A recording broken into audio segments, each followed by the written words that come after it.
Préparer la sortie d'hospitalisation pour un retour serein à domicile. Une hospitalisation sur 5 concerne des personnes âgées de 75 ans et plus. La période qui suit la sortie de l'hôpital peut être délicate à gérer pour les seniors qui vivent à leur domicile. La sortie d'hôpital du senior intervient de plus en plus tôt, pour des raisons d'organisation des hôpitaux et d'incitation à un parcours de soins plus fluide entre la ville et l'hôpital. Le retour à domicile suite à une hospitalisation est souvent une période à risque pour les personnes âgées fragilisées par une intervention ou un mauvais état de santé. Il convient donc d'éviter certains risques.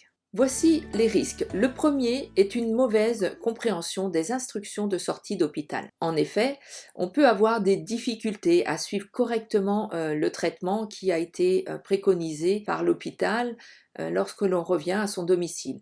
Donc il est bien de prévoir un pilulier et sa préparation 1 à 2 fois par semaine, soit par un proche aidant, soit par une infirmière. En tant qu'aidant, on peut aussi veiller à ce que la personne prenne bien son traitement en l'appelant tous les jours à l'heure de la prise. On peut aussi faire une feuille avec une photo de chaque médicament à prendre, avec écrit en face le moment où le prendre. Mais aujourd'hui, il existe aussi des piluliers connectés qui peuvent simplement signaler le moment de la prise par une alerte lumineuse ou sonore. Il existe aussi d'autres modèles qui peuvent informer par télétransmission les proches ou du personnel soignant en cas d'oubli ou d'erreur. Vous pouvez demander à votre médecin ou à votre pharmacien des conseils à ce sujet-là. Sinon, prenez rendez-vous avec un kinésithérapeute si cela a été indiqué à l'hôpital avant la sortie pour enclencher très rapidement la prise en charge. Un autre risque, c'est le risque de chute. Faites avec votre proche le trajet de son lit au WC, dans la salle de bain et dans la salle de séjour, et regardez où vous pouvez installer des barres de maintien. Essayez de faire installer un chemin lumineux, s'il se lève la nuit avec des LED qui s'éclairent sur le passage. Ne pas oublier que la zone où les personnes âgées tombent le plus souvent est la chambre, et en particulier les 2 mètres autour du lit.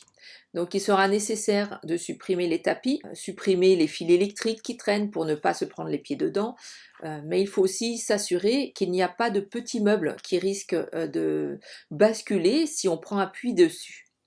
Il peut être bien aussi d'équiper votre proche d'aides techniques, comme un déambulateur, une canne pour l'accompagner dans ses déplacements.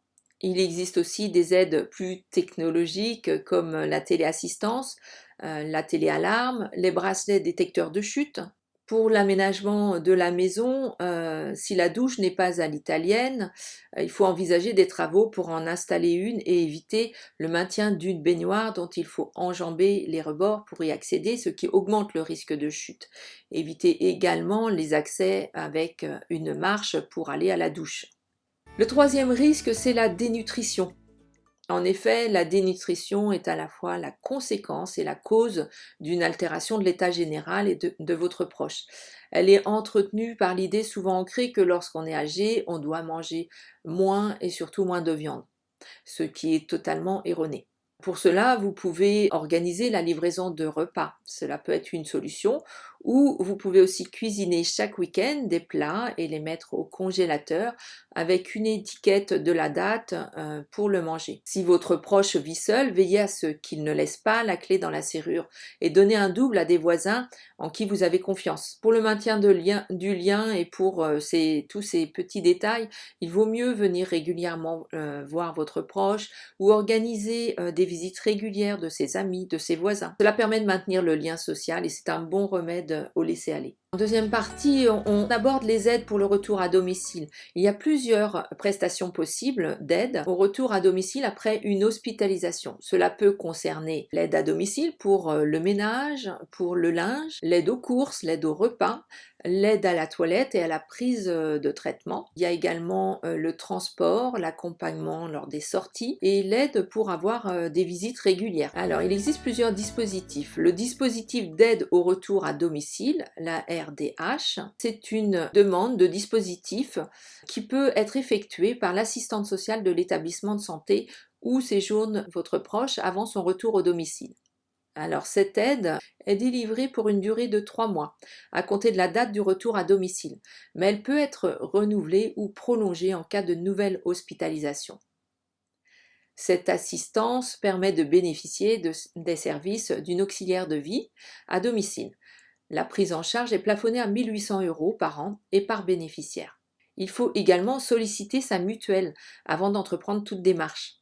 Il existe aussi une autre aide, c'est l'allocation personnalisée à l'autonomie, l'APA. Si votre proche a perdu en autonomie suite à sa maladie, demandez au personnel soignant d'évaluer son niveau d'autonomie avec la grille Agir. Plusieurs cas sont possibles. S'il y a peu de perte d'autonomie, il sera dans la classe GIR 5 à 6. Dans ce cas, il faut contacter sa caisse de retraite pour voir s'il peut avoir droit à une aide. Par contre, s'il a vraiment perdu en autonomie et qu'il est dans la classe GIR 4 à 1, il a le droit à l'allocation personnalisée à l'autonomie, l'APA. Alors c'est l'assistante sociale de l'hôpital qui vous guidera, ou sinon vous pouvez contacter l'assistante sociale du CCAS, le centre communal d'action sociale de votre commune, ou le CLIC, le centre local d'information et de coordination de votre commune pour les plus de 60 ans. Ils vous aideront à constituer un dossier de demande d'aide à l'APA.